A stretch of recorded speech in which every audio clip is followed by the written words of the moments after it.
Stamattina mi sono alzato, oh bella ciao, bella ciao, bella ciao, ciao, ciao. Stamattina mi sono alzato ed ho trovato l'invasore.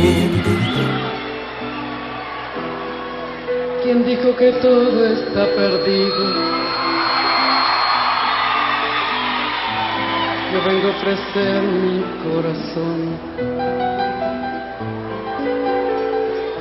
Tanta sangre que se llevó el río. Yo vengo a ofrecer mi corazón. No será tan fácil, ya sé que pasa.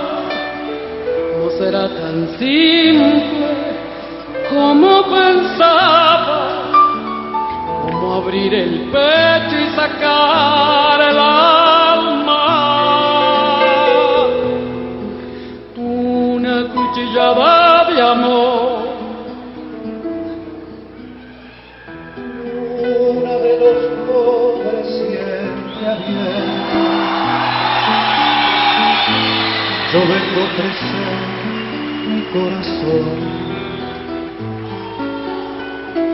como un documento inalterable. Yo vengo a ofrecer mi corazón.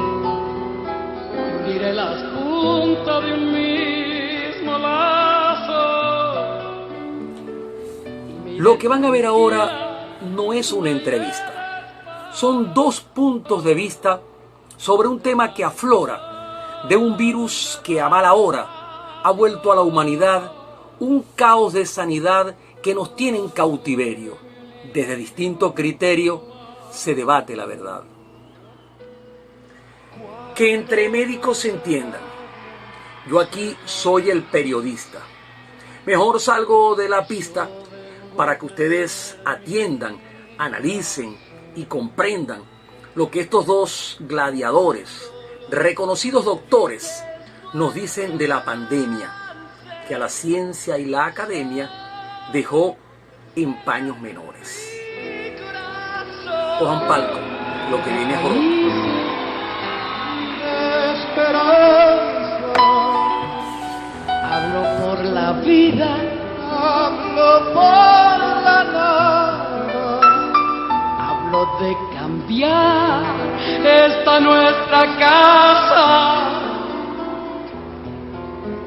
de cambiarla por cambiar nomás.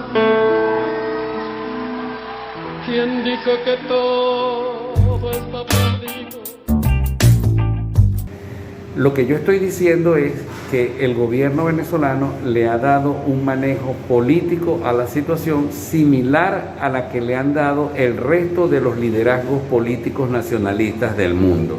Es decir, no existe ninguna diferencia entre el manejo que le ha dado el señor Trump, que se atreve a ridiculizar o a descalificar a Anthony Fauci, el principal epidemiólogo del mundo, al manejo que le da el señor Maduro cuando él se convierte en director del manejo de la situación, o Delcy Rodríguez se convierte en ejecutora de esa política, o como por ejemplo ponen a personas como el señor Antonio Potro Álvarez a manejar la situación del poliedro. Es decir, hay un manejo totalmente político similar al que se le está dando en el resto de los países donde predominan los liderazgos políticos nacionalistas. Saludos, Darvis. Es para mí un honor estar en su programa para hablar de un tema tan importante como es la pandemia de COVID-19. Sobre este tema se ha estado especulando y creando matices de opinión contradictorias algunas veces para tratar de desvirtuar lo que se ha estado haciendo en Venezuela con respecto al COVID-19. Primero se dijo que era una excusa porque no había gasolina. Luego se dijo que era una excusa para mantener a la gente en la casa para evitar las manifestaciones públicas. Sin embargo, la estrategia aplicada por el gobierno nacional ha venido dando resultados y ha podido contener la epidemia en relación a lo que están haciendo los vecinos, Colombia y Brasil.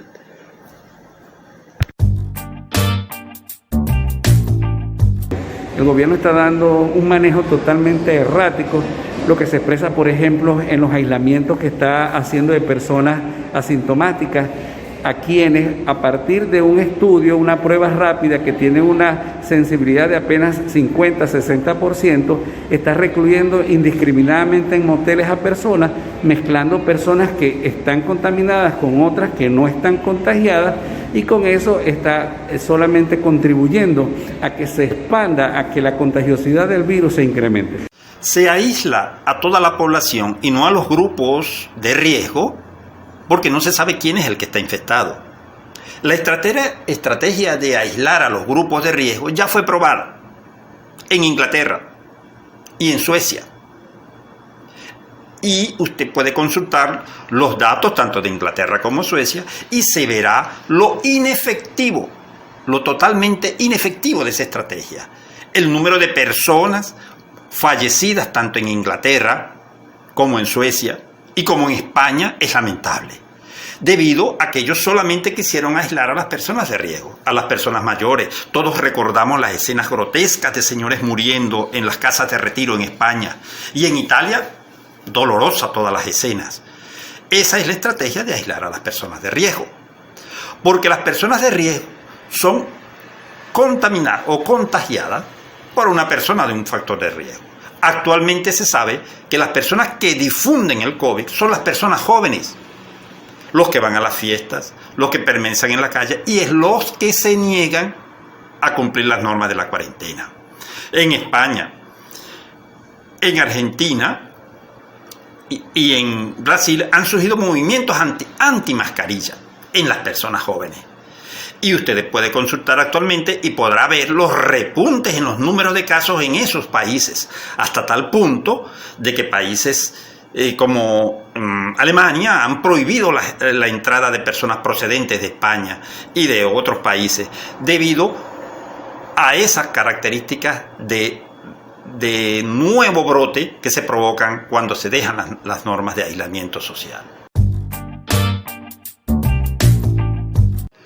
En Venezuela se decidió, siguiendo los lineamientos internacionales, realizar pruebas rápidas de descarte a toda la población o a la mayoría de la población.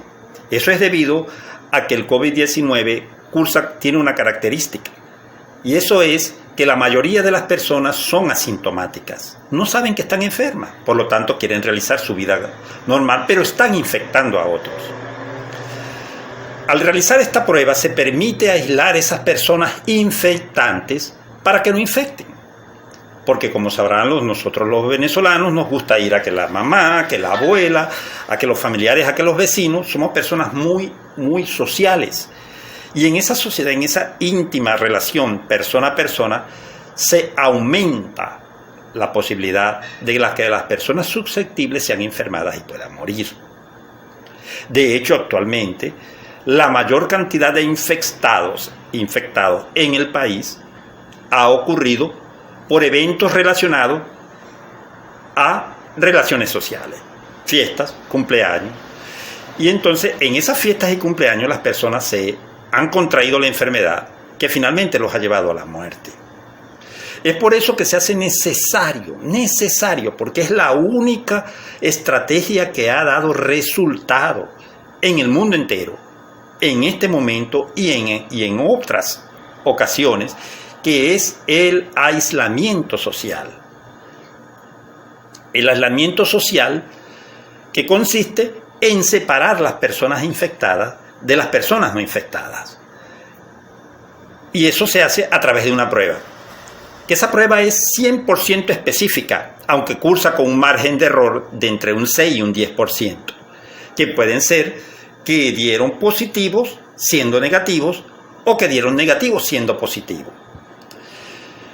A esas personas que por esa prueba de despistaje, que es la prueba rápida, al salir positiva se le practica una prueba específica, que es la PCR, que es la prueba en cadena, que es una prueba que diagnostica a través del ADN, si la persona está infectada o no. Pero esa prueba es una prueba costosa y dificultosa de realizar con equipos sumamente específicos y onerosos. Y tiene un tiempo para dar los resultados, que es aproximadamente de 72 horas. Entonces, en ese periodo de 72 horas, la persona debe estar aislada porque no sabemos si está infectada o no. Luego, se le realiza una segunda prueba que hay que esperar luego 3 días más para obtener el resultado. Entonces, esa persona, que a la final puede resultar negativa, debería estar aislada una semana aproximadamente. Y en esa semana se sabe si es infectado o no, o que si puede estar siendo contaminante. Inicialmente, de los 8 medicamentos que ellos recomendaban, 7 estaban totalmente desaconsejados por la Organización Mundial de la Salud. Solamente uno, el Remdesivir, estaba dentro de la lista de los aconsejados y yo dudo mucho que el gobierno pudiera disponer de ello, aunque se dice que un laboratorio de Bangladesh ha enviado una cuota importante, porque esta droga está siendo aplicada solamente de manera experimental en los protocolos clínicos de los Estados Unidos. El propio gobierno de los Estados Unidos ya ha adquirido la gran mayoría de la producción y aproximadamente el costo de venta de este tratamiento estará por el orden de los $3.800. En el mundo entero, el tratamiento del COVID ha sido investigado, pero no ha sido un logro claro. La mayoría de los medicamentos no se tiene total certeza de que hayan sido efectivos. Se ha intentado con algunos. Dijeron que con antiparasitario, ivermectina, por ejemplo, luego desechado, la acitromicina también desechada, y ha habido muchos tratamientos. La mayoría de ellos, ninguno está aprobado. Por eso que el gobierno nacional intente con algunos y con otros, buscando respuestas, se debe a que en algunos casos se obtiene buenos resultados en las primeras investigaciones, pero luego cuando se llega a grupos más grandes se encuentran que no han sido lo efectivo que se esperaba. De manera pues que en pañales totalmente el tratamiento del COVID-19. Y esto no solamente aquí en Venezuela, es en el mundo entero. Si usted revisa las declaraciones de otros países, se dará cuenta que en todos se ha intentado con muchos tratamientos. Recuerde usted que inclusive los chinos trataron con su medicina tradicional y para ello se obtuvo ciertos resultados. Y en otros países se trató con otros nuevos tratamientos. De modo que no se puede descartar ningún tratamiento para el COVID. Pretender decir que son casos importados es el ridículo más grande del mundo, porque estás enfrente de una pandemia, no estás enfrente de una epidemia. Esta pandemia se originó en China y se extendió luego por todo el mundo, así que tú no puedes acusar a Colombia, tú no puedes acusar a Brasil de ser los causantes de la situación de Venezuela. Para controlar las infecciones, todas las enfermedades transmisibles, es necesario establecer e identificar los pasos que están en la cadena de transmisión epidemiológica. Es lo que se llama nexos epidemiológicos. En el caso del COVID en Venezuela, se ha podido establecer una relación clara, totalmente clara, entre la manera en cómo se ha desempeñado la epidemia en Colombia y la manera en cómo se ha desempeñado en Venezuela. En Colombia hubo una curva que empezó más o menos a mitad de abril, una curva exponencial, que luego apareció en Venezuela a mediados de mayo. Antes de mayo, Venezuela había logrado controlar y mantener en cifras realmente bajas los casos de COVID. Pero en Colombia, un país que fue el último de América, en suspender los viajes aéreos desde Estados Unidos, cuando ya Estados Unidos se había convertido en el principal foco del mundo. En Colombia fueron los últimos también en establecer las medidas de aislamiento social. Solo cuando el número de casos se les hizo ya poco controlable, empezaron a tomar medidas al respecto. Pero en este país capitalista se dio prioridad a la producción y a la economía en lugar de la salud de los trabajadores, contrario de lo que pasa en Venezuela. Pero cuando los casos se hicieron ya incontrolables, tuvieron que tomar las medidas que no había forma de eludirlas.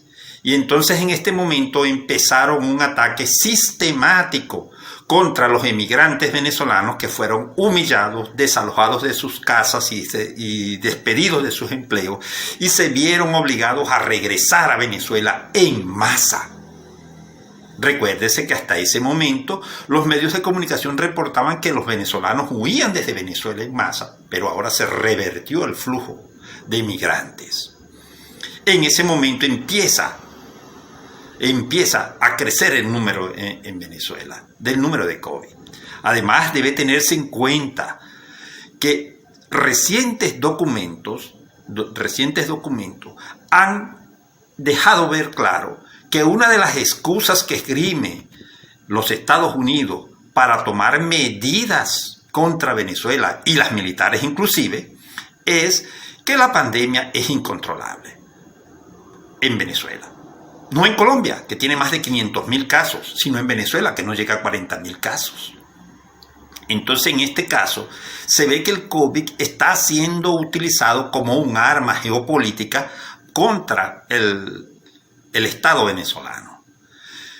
Fíjese usted que el número de casos identificados que han llegado a Venezuela contaminados empezaron casi en simultáneo con la curva exponencial de ese país. Los casos contaminados desde Colombia que ingresaron a Venezuela fueron lo que desencadenaron el actual aumento de casos. Eso es sumamente importante conocerlo, porque las medidas que se toman en Venezuela tienen que ser dadas a cortar esos nexos epidemiológicos que se están construyendo con la emigración descontrolada desde Colombia a través de pasos ilegales. Aún sabiendo, como bien acotó uno de los médicos en su entrevista previa, que los primeros casos que ingresaron a Venezuela lo hicieron a través de unos vuelos aéreos desde España, pero esos focos fueron controlados. Lo que no ha podido ser controlado, porque los vecinos, ni Brasil ni Colombia, han podido controlar la epidemia, son los casos que empezaron a presentarse en Venezuela a partir de mayo. Lo que yo le he dicho al gobierno nacional es que es necesario tender puentes con esos sectores y que no puede seguir manejando la situación de la forma en que lo ha hecho, fundamentalmente a partir de personas con poca capacidad, como es el personal de medicina integral comunitario, barrio adentro, y personeros del gobierno cubano, cuando en Venezuela existe una gran cantidad de instituciones y de personas con capacidad para abordar esta situación. Se ha acusado de que los médicos cubanos no tienen los conocimientos. Eso es una estupidez. Los médicos cubanos no solamente han demostrado su efectividad y su conocimiento y su responsabilidad y sobre todo su deseo de trabajo en el mundo entero. Lo hicieron en Italia, lo han hecho en todas partes donde han sido recibidos y los resultados están a la vista. También lo harán en Venezuela. No quiere decir que los médicos venezolanos no sean buenos. Sí, somos muy buenos, ¿verdad? Pero nos hace falta ayuda, porque esto es una pandemia muy, muy, muy peligrosa. La mortalidad en Cuba sigue siendo de las más bajas del mundo. También la venezolana. La venezolana no llega al 1%. El porcentaje de personas infectadas que han muerto. Pero también es bastante bajo el número porcentual de enfermos en relación a la población. Es una tasa que se calcula en base a millón. Es también de las más bajas del mundo. Y eso se debe a que la estrategia de capturar las personas antes de que presenten síntomas ha sido efectiva. Entonces, es una falacia decir que los médicos cubanos no están capacitados.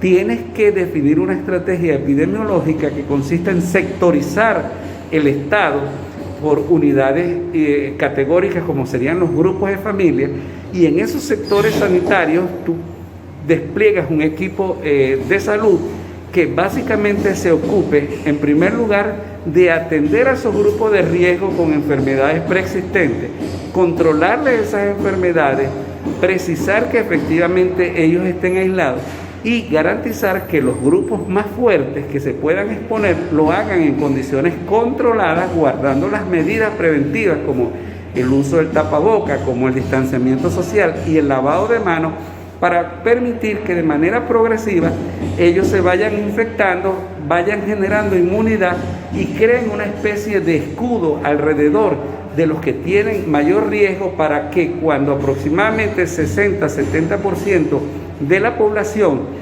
fuerte se infecten, entonces generen la inmunidad de rebaño, que va a ser lo que al fin y al cabo va a proteger a esos grupos de riesgo.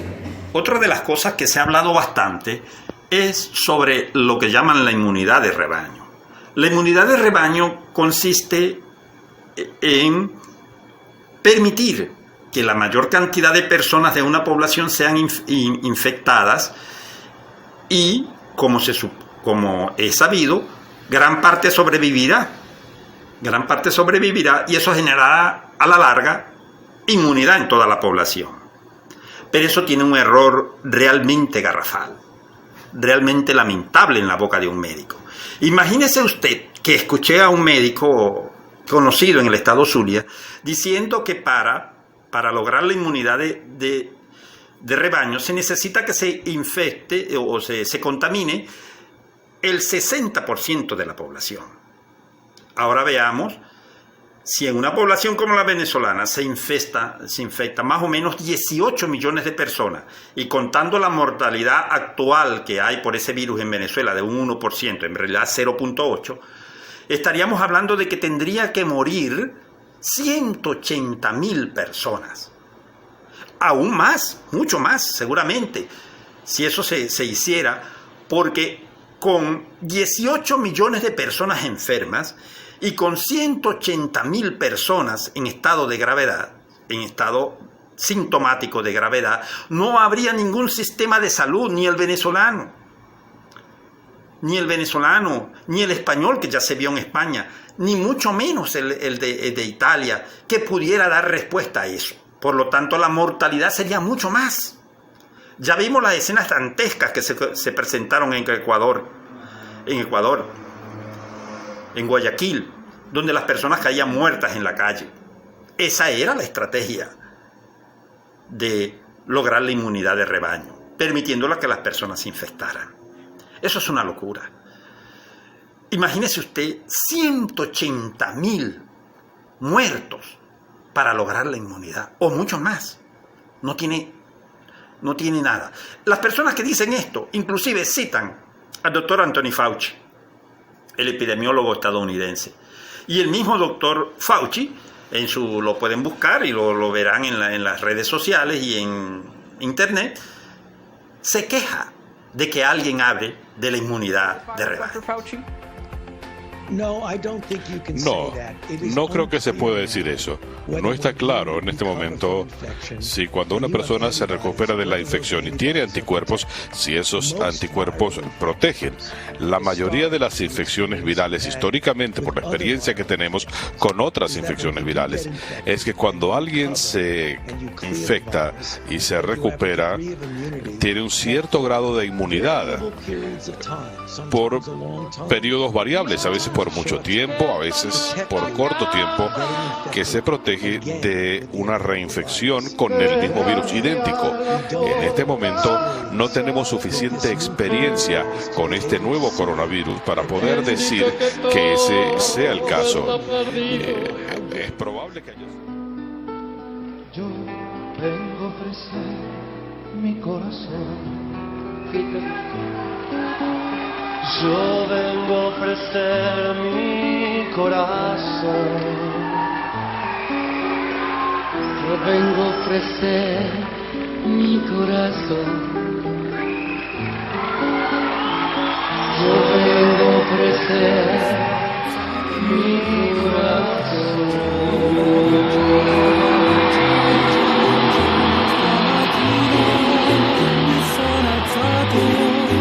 Ed ho trovato l'invasore.